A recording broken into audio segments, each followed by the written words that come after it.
Olá, boa tarde. As reações à declaração do diretor-geral da Polícia Federal.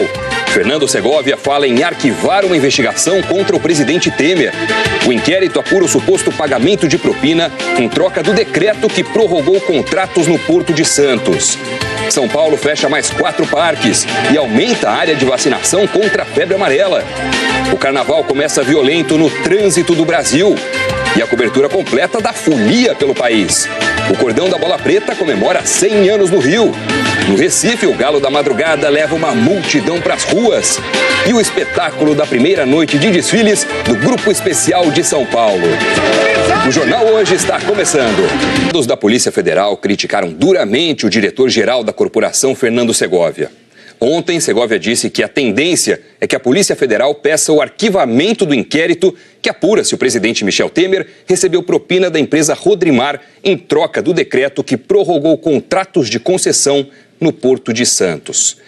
Fernando Segovia foi nomeado diretor da Polícia Federal por Michel Temer no fim do ano passado, atendendo a uma indicação dos senadores do PMDB. A reportagem é do Vladimir Neto.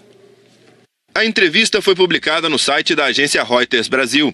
Segundo a agência, o diretor-geral da Polícia Federal, Fernando Segovia, disse que a PF deve pedir o arquivamento de um inquérito que investiga o presidente Michel Temer.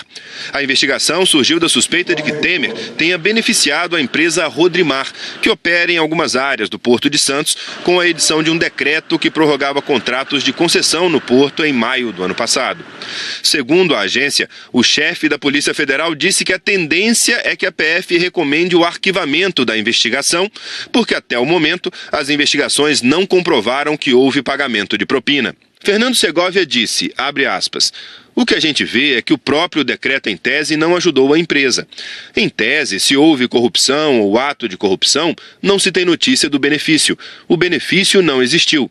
Não se fala e não se tem notícia ainda de dinheiro de corrupção. Qual foi a ordem monetária, se é que houve? Até agora não apareceu absolutamente nada que desse base de ter uma corrupção. Fecha aspas. O decreto que está sendo investigado foi assinado por Temer no dia 10 de maio do ano passado e aumentou o prazo dos contratos de concessão de áreas portuárias de 25 anos para 35 anos, podendo ser prorrogado até 70 anos, beneficiando as atuais empresas concessionárias.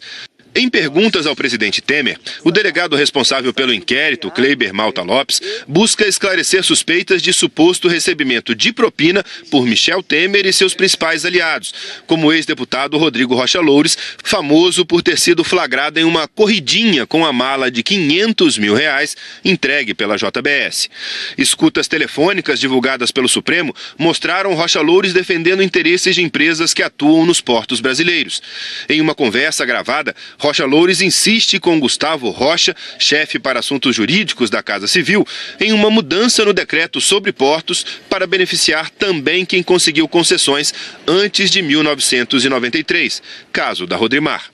Na entrevista à Reuters, Fernando Segovia também foi perguntado sobre a conduta do delegado que encaminhou perguntas ao presidente Temer e disse que pode até investigar o delegado se houver uma reclamação formal da presidência. Abre aspas, a gente poderia, ou pode, em tese. A gente verifica toda a conduta do policial federal porque ele tem um código de conduta, fecha aspas. Em seguida, Segovia completou, abre aspas, e ele pode ser repreendido, pode até ser suspenso, dependendo da conduta que ele tomou em relação ao presidente, fecha aspas. A opinião do diretor-geral da Polícia Federal, no entanto, não é a mesma dos investigadores que estão diretamente à frente do caso. Depois da publicação da entrevista, delegados trocaram mensagens demonstrando incômodo e surpresa com as declarações de Segovia. Para eles, o inquérito ainda não chegou a uma conclusão, a investigação tem avançado e ainda é muito cedo para se descartar qualquer hipótese. Ontem à noite, diante dos questionamentos de vários colegas, delegados enviaram esse texto num grupo de mensagens de celular. Os integrantes do grupo de inquéritos da Lava Jato no STF informam que a manifestação do diretor-geral da Polícia Federal, que está sendo noticiada pela imprensa, dando conta de que o inquérito que tem como investigado o presidente da República tende a ser arquivado, é uma manifestação pessoal e de responsabilidade dele.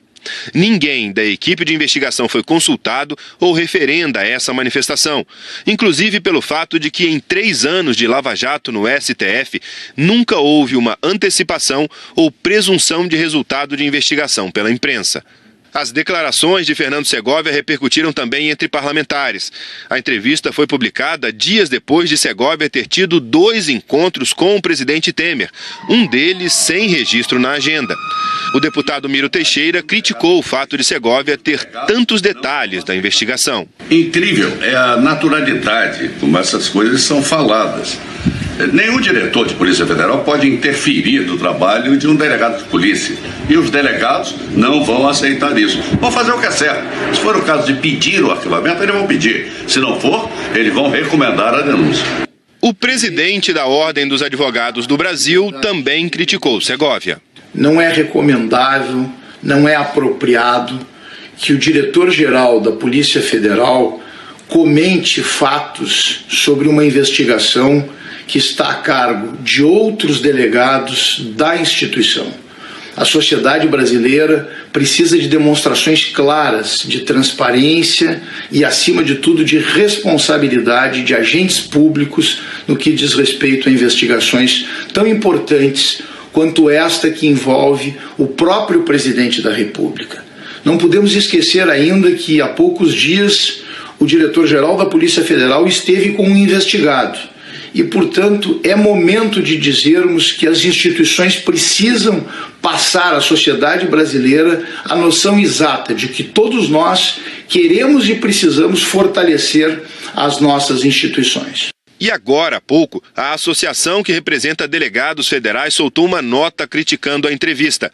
Na nota, a DPF diz que, independentemente da posição que ocupe na instituição, nenhum dirigente deve se manifestar sobre investigações em andamento. Seja qual for a conclusão final da Polícia Federal, caberá à Procuradora-Geral da República, Raquel Dodge, decidir se pede ao Supremo o arquivamento do inquérito ou se apresenta uma denúncia contra o presidente Michel Temer.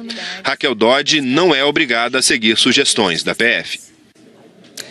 A Associação Nacional dos Peritos Criminais Federais divulgou nota dizendo que é temerário que a Direção-Geral da Polícia Federal emita opiniões pessoais sobre investigações nas quais não está diretamente envolvida. A nota diz ainda que a Polícia Federal trabalha com independência, de modo que eventuais declarações à imprensa não afetarão a rotina dos colegas dedicados à apuração citada pelo diretor-geral Fernando Segovia.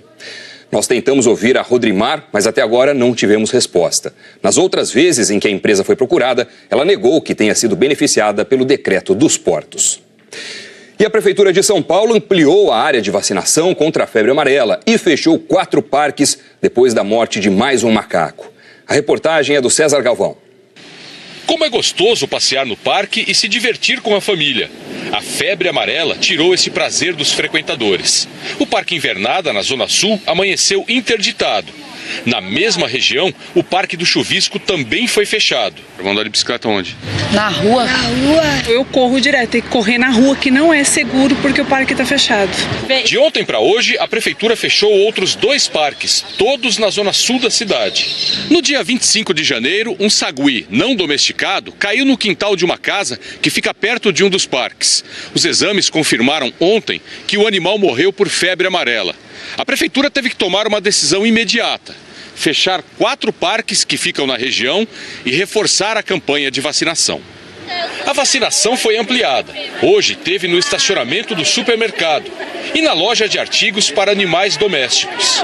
Eu já tinha até desistido da vacina, mas aí vendo que um macaco morreu na região, eu resolvi vir. As filas eram enormes e teve gente esperando muito tempo. Eu devo estar umas 2h30, 3 horas. O carnaval começou com violência no trânsito. 5 pessoas morreram e 4 ficaram feridas hoje de madrugada em Cianorte, no Paraná. Segundo a polícia rodoviária, o motorista perdeu o controle do carro. 4 crianças morreram, entre elas um bebê de 9 meses. Em Santa Luzia, na região metropolitana de Belo Horizonte, um carro invadiu a calçada, atingiu as mesas de um bar e bateu num ponto de ônibus. 2 mulheres ficaram feridas. O motorista, de 81 anos, disse à polícia que perdeu a direção do carro ao fazer uma curva. Agora é hora da previsão do tempo, porque além de ter paciência, alguns motoristas terão que redobrar os cuidados em função da chuva que vai aparecer em alguns caminhos. É hora de falar com a Maju Coutinho. Maju, bem-vinda, boa tarde. Tony, boa tarde para você e para todos. Conta os detalhes pra gente. Vamos lá, vamos olhar aqui as imagens de satélite, gente, porque elas mostram as nuvens carregadas desfilando aí por áreas do interior de São Paulo, também da região centro-oeste, parte da região norte e até mesmo em parte do nordeste. Já chove agora em Natal, em Campo Grande, Floripa e Porto Velho.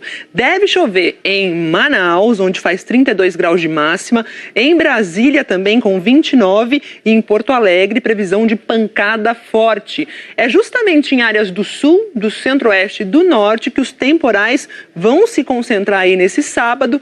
Um sábado agora sem sombra de chuva, você encontra em pontos do Rio de Janeiro, Espírito Santo, aqui nessa área de Minas, interior da Bahia e lá no centro-norte de Roraima, Doni. E Maju, qual é a previsão para cidades onde a folia tá rolando solta hoje? Eu separei algumas aqui, ó. Veja só, Doni, a gente tem Rio de Janeiro com solão debaixo das cabeças aí dos foliões e quase 40 graus.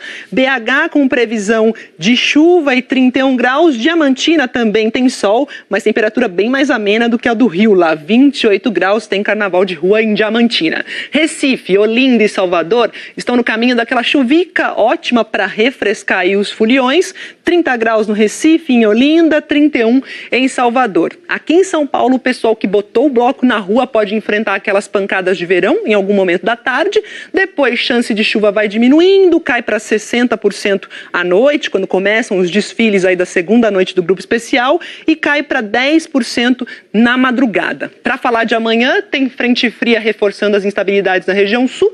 Pode chover forte por lá, assim como em áreas do centro-oeste e da região norte, Doni. Valeu, Maju. Obrigado. Até mais. Boa tarde para você. Então vamos pro Rio, porque o carnaval da cidade deve reunir 6,5 milhões de foliões. Hoje os principais blocos de rua tocaram samba e funk. A repórter Beth Lucchesi tem as informações ao vivo do Globocop. Oi, Beth, boa tarde. Oi, Doni. Boa tarde a todos. Olha só, um mar de gente e alegria. É o que se vê aqui de cima, viu? O bloco da Favorita já terminou o desfile, mas quem disse que as pessoas arredam o pé da orla de Copacabana? O pessoal aproveita também para dar um mergulho. É preciso se refrescar aí com esse calorão, né? Ao contrário da maioria dos blocos, o que se ouviu aqui não foi samba, e sim funk. O Favorita é conhecido como o bloco das celebridades, porque reúne muitos famosos. E aqui no Rio, a antiguidade é posto. Outro gigante que arrastou uma multidão de foliões nesse sábado foi o bloco mais antigo do Rio. O Cordão da Bola Preta comemorou 100 anos. Ruas do centro da cidade ficaram lotadas, segundo os organizadores, com 1,5 milhão de pessoas. E 17 mil policiais foram escalados para o esquema especial de carnaval aqui no Rio, para garantir toda a segurança aí. E a cidade está recebendo cerca de 6,5 milhões de visitantes, Doni. Valeu, Beth, obrigado.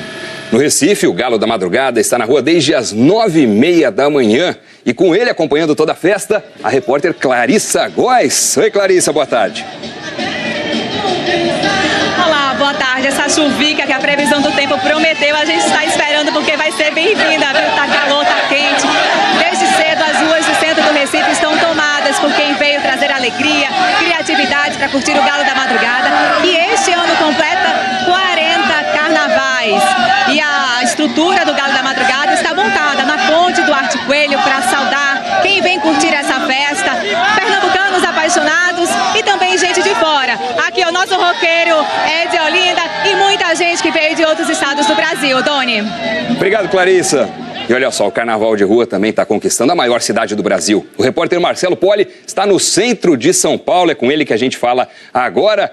Oi, Marcelo, boa tarde para você. Você está na esquina mais famosa da cidade, né? Exatamente, Doni. Muito boa tarde para você, boa tarde a todos. Esse trio elétrico aqui que toca músicas de Caetano Veloso saiu do cartão postal de São Paulo, Ipiranga com a São João. Passou pela Praça da República, muita gente aqui curtindo o carnaval. E é impressionante como o carnaval de São Paulo tem crescido demais, 476 blocos. 25% a mais do que no ano passado, Doni. Obrigado, Poli. Em Belo Horizonte, a expectativa é de 3.600.000 pessoas nas ruas. Quem está lá é a repórter Aline Aguiar. Oi, Aline! Debaixo de chuva, Doni. Boa tarde para você, boa tarde para todo mundo. Um pouco de chuva aqui para aliviar o calorão que fez esta manhã. 480 blocos estão cadastrados para desfilar no Carnaval de Belo Horizonte. E nós estamos aqui no bloco da Calisto, comandado pela cantora Aline Calisto, né? O bloco sai daqui a pouquinho, agora é só o aquecimento. O bloco vai aí pelas ruas da região centro-sul de Belo Horizonte. Voltamos ao estúdio, Doni. Valeu, Aline, obrigado. E olha só, quase 70 atrações vão passar pelos 3 circuitos do Carnaval de Salvador nesse sábado. A repórter Patrícia Nobre está ao vivo no tradicional circuito Campo Grande. Olá, boa tarde. Toninho, dança de máscara, que é isso? Deixa eu falar, Boa tarde, Doni. Boa tarde a todos. O Carnaval de Salvador não é brincadeira, não. É pra folião profissional. Os trios pararam de tocar altas horas da madrugada e já estão de volta às ruas, animando os foliões. Eu tô aqui na área dos camarotes oficiais. Quem tá pertinho de mim, ó, Carla Pérez, que trouxe o maridão Xande. Eles comandam um bloco infantil. Entre as atrações de hoje, além de Carla, tem o irreverente bloco As Muquiranas, com homens vestidos de Carmen Miranda, e o trio Armandinho, Dodô e Osmar. No circuito da Orla tem mais de 20 atrações. Ontem à noite a folia foi grande por lá, com quase 30 atrações, como a poderosa Anitta, Preta Gil e Pablo Vittar, que cantaram no camarote de preto, e Márcio Vitor, que botou peruca e barrigão para homenagear a mamãe Ivete Sangalo. Pois não é que as gêmeas nasceram hoje por volta das 5h30 da manhã. Marina e Helena vieram ao mundo com 2,5 kg cada. Mamãe Ivete, dá pra imaginar, né, Doni? É pura alegria. Faz sentido o nascimento das gêmeas bem hoje, dia de Carnaval. Valeu, Patrícia, obrigado. Boa tarde pra você. E olha, hoje à noite acontece o segundo dia dos desfiles das escolas de samba do Grupo Especial em São Paulo. A repórter Janaína Lepre está no Sambódromo do Anhembi e mostra a movimentação por lá agora. Oi, Janaína, boa tarde. Oi, Doni, boa tarde. Olha, foi uma manhã bem divertida por aqui, viu? Quase como assistir a um desfile exclusivo, porque desde cedinho o pessoal das escolas está manobrando os carros alegóricos, trazendo lá da dispersão aqui para a concentração. Então já deu para ter uma ideia, ver boa parte das alegorias de hoje. Está aí o carro abre-alas da primeira escola da noite, a X9. Mais uma vez, os enredos serão bem variados. Na primeira noite de desfiles das escolas de samba, teve reggae e sertanejo. Vamos ver agora na reportagem de Renata Ribeiro. Cheia de luz, cores e ação, a primeira noite do desfile das escolas do Grupo Especial de São Paulo passou como um filme. E a plateia já sabia o que queria ver. Filme de alegria. O filme também envolve um pouco drama, para ver se todos vão conseguir terminar no horário. Eu só não quero chorar. Os primeiros minutos foram de uma produção independente. E já começou com um susto. Infelizmente tivemos um probleminha do carro da comissão de frente, deu um pouquinho de atenção, mas graças a Deus conseguimos resolver. Vampiros, fantasmas, caveiras e monstros apertavam o passo enquanto a escola vivia o terror no meio da pista. Com os 2 eixos quebrados, o carro da comissão de frente teve que ser rebocado e roubou o ponto da escola. Já era hora de apresentar um dos protagonistas dessa história. Martinho da Vila, que faz 80 anos na segunda-feira, foi o homenageado da Unidos do Peruche. Foi difícil entrevistar. A escola tinha pressa para colocar o sambista no lugar dele, bem no alto. Aqui o coração estava batendo, eu fiz de conta que não era comigo. Então, desfilei bonito, brinquei o carnaval, foi legal. Esse todo bom roteiro tem um ponto de virada com um grande acontecimento que muda tudo. Nessa noite, a Unidos da Tucuruvi vem representar isso. Um incêndio no barracão destruiu praticamente todas as fantasias. Tudo que a gente está vendo foi feito em um mês, mas fora dos pré-requisitos dos jurados. A escola, então, está fora do páreo esse ano, mas fez questão de desfilar. Só para contar pra gente essa história de superação e amor pelo carnaval. Vai nascer, de belas artes a inspiração. E uma cena de suspense. Demorou pra gente entender quem estava rodeada por câmeras e celulares. Era a Viviane Araújo, a rainha da bateria da Mancha Verde. A escola usou a poesia do Grupo Fundo de Quintal para narrar uma história de amizade. Com a alegoria do integrante assassinado no ano passado, fez a rima com saudade.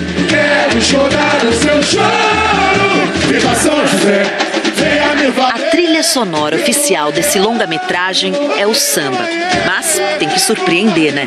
A campeã do ano passado, Acadêmicos do Tatuapé, trouxe as tradições e os tambores do Maranhão para a avenida e colocou a bateria para tocar reggae. Eu quero ouvir vocês agora! Só vocês!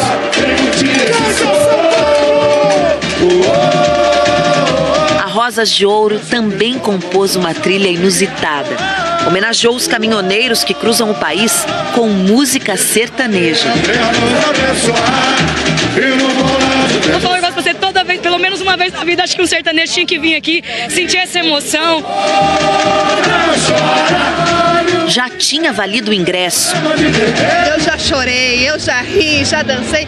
É maravilhoso e vale a pena. Demais, é sensacional, é um amor incrível. Mas ainda faltava romance. A Tom Maior fechou o desfile com a história da Imperatriz Leopoldina, apaixonada por uma bateria de 250 Dom Pedros. Um final digno do espetáculo. Pois é, e é justamente por um outro espetáculo desses que o público espera. A repórter Michele Barros mostra agora quais escolas vão desfilar essa noite. Quem canta, os males espanta nessa festa. A X9 paulistana abre o desfile cantando os ditos populares. Sabe o chão tremer, Depois vem a Império de Casa Verde, com um enredo político baseado na Revolução Francesa. A Mocidade Alegre, terceira escola a se apresentar, homenageia a Alcione.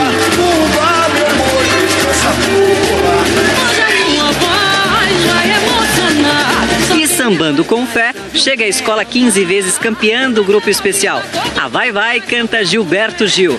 Consequências da vida, né? Trabalhou, fez, agora paga, né? A Gaviões da Fiel vem em seguida para falar do povo indígena que deu origem a Guarulhos, a segunda maior cidade do estado. A Dragões da Real invade esse Brasilzão de meu Deus no ritmo da música sertaneja. O galo canta, inspirando a melodia, uma linda sinfonia onde mora o sabiá. No carnaval, viajar para o interior ou para outro país é só uma questão de imaginação. É você pegar carona na história que a escola de samba está te contando e ir. A próxima viagem já está marcada, é pro México. Então, vamos com a Unidos de Vila Maria? Sem querer, querendo, celebrei esta união, a Virgem de Guadalupe, nossa fé e devoção. Você vai ver. A Síria bateu um caça israelense que fazia ataques dentro do território do país. O avião caiu no norte de Israel. Os dois pilotos do F-16 conseguiram escapar saltando de paraquedas. Um deles está em estado grave. Mais cedo, um drone do Irã, que é um dos maiores aliados do governo sírio, foi infiltrado em território israelense. As forças de defesa de Israel derrubaram o drone e responderam com ataques a alvos iranianos dentro da Síria. Kim Yo-jong, a irmã do ditador da Coreia do Norte, convidou hoje o presidente da Coreia do Sul para ir a Pyongyang. Os líderes das Coreias não se encontram há mais de 10 anos. O convite foi feito durante um almoço oferecido pelo presidente sul-coreano Moon Jae-in no Palácio Presidencial em Seul. Os representantes dos dois países conversaram por 3 horas. Moon disse que tanto o Norte quanto o Sul precisam construir condições para viabilizar esse encontro em Pyongyang e encorajou a Coreia do Norte a retomar o diálogo com os Estados Unidos. A seguir, a expectativa para o primeiro dia de desfiles do Grupo Especial do Rio. A gente volta já. A gente volta agora a falar das declarações do diretor-geral da Polícia Federal, Fernando Segovia, sobre o inquérito contra o presidente Michel Temer. A Cláudia Bontempo tem as informações lá de Brasília. Oi, Cláudia, boa tarde. Boa tarde, Doni. Boa tarde a todos. Olha, eu estou aqui com um documento que acaba de sair. É um despacho de um ministro do Supremo Tribunal Federal, o ministro Luiz Roberto Barroso, sobre essas declarações do diretor-geral da Polícia Federal, Fernando Segovia. Ele disse que, sobre essas declarações, que tal conduta, se confirmada, é manifestamente imprópria e pode, em tese, caracterizar uma infração administrativa e até mesmo penal. Ele diz o seguinte, que determina a intimação do diretor da Polícia Federal, Fernando Segovia, para que confirme essas declarações que foram publicadas, preste esclarecimentos e se abstenha de novas manifestações a respeito. Doni. Obrigado, Cláudia, pelas informações. Fernando Segovia disse há pouco que vai comparecer ao gabinete do ministro Luiz Roberto Barroso para levar a transcrição da entrevista que concedeu à Reuters. Segundo ele, as declarações foram mal interpretadas e ele não teve intenção de interferir nas investigações. Amanhã tem desfile das escolas do Grupo Especial do Rio. A repórter Flávia Januzzi mostra pra gente o que as escolas prepararam. 13 escolas, 13 histórias diferentes na avenida. Falta pouco mais de um dia para o show começar. A elite do Carnaval Carioca vai falar um pouco de tudo. E os enredos ganham corpo aqui, nos barracões da cidade do samba. É a fábrica da folia, onde os sonhos viram carnaval.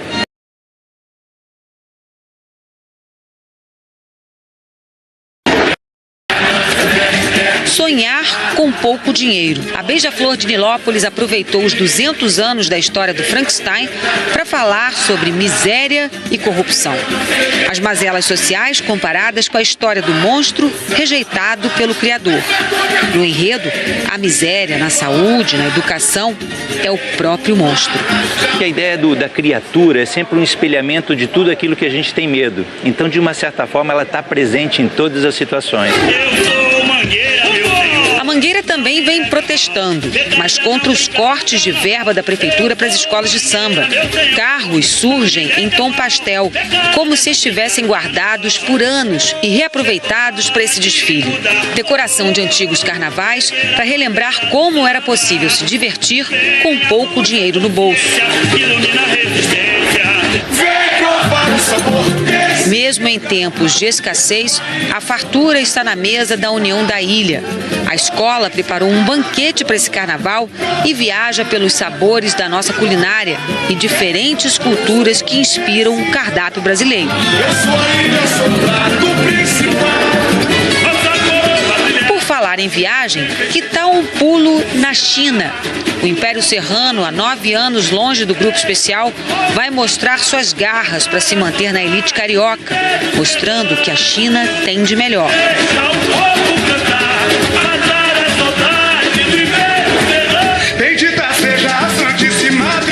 Ainda na Ásia, a estrela da Mocidade Independente de Padre Miguel passeia pelos céus da Índia. Divindades, religiosidade e semelhanças com o Brasil são apostas de uma das campeãs do Carnaval de 2017.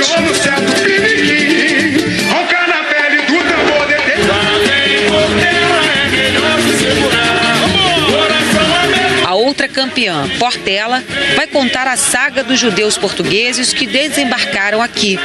A luta dos imigrantes refugiados que circularam pelo mundo. Pela terceira vez no Grupo Especial, a Paraíso do Tuiuti revisita a escravidão no Brasil e questiona se ela realmente acabou, fazendo uma crítica ao preconceito que existe até hoje. O mesmo que escorre da ferida mostra que a vida se lamenta por nós dois. Senhoras do Ventre do Mundo, um tributo à mulher, em especial às negras. Esse é o enredo do Salgueiro este ano, que destaca a mulher nas ciências e no misticismo. As mulheres desfilam como deusas, rainhas, guerreiras e mães.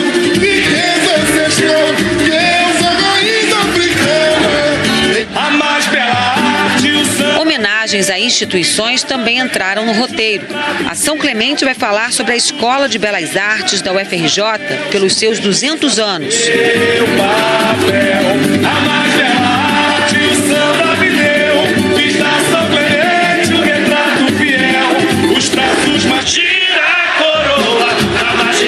Imperatriz Leopoldinense também volta ao tempo do Império para celebrar os 200 anos do Museu Nacional.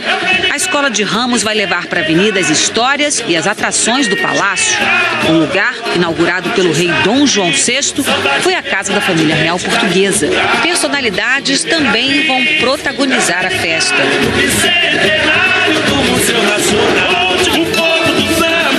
A Unidos da Tijuca homenageia as 1000 faces de Miguel Falabella. A Azul e Amarela da Tijuca vai falar da vida pessoal do artista e também vai relembrar obras dele como ator, diretor, apresentador e escritor.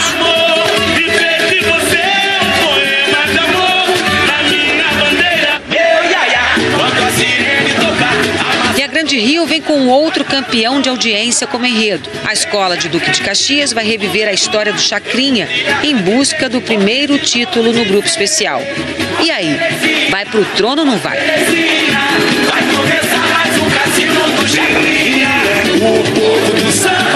Paulo Barros aposta nas alegorias humanas para falar de futuro.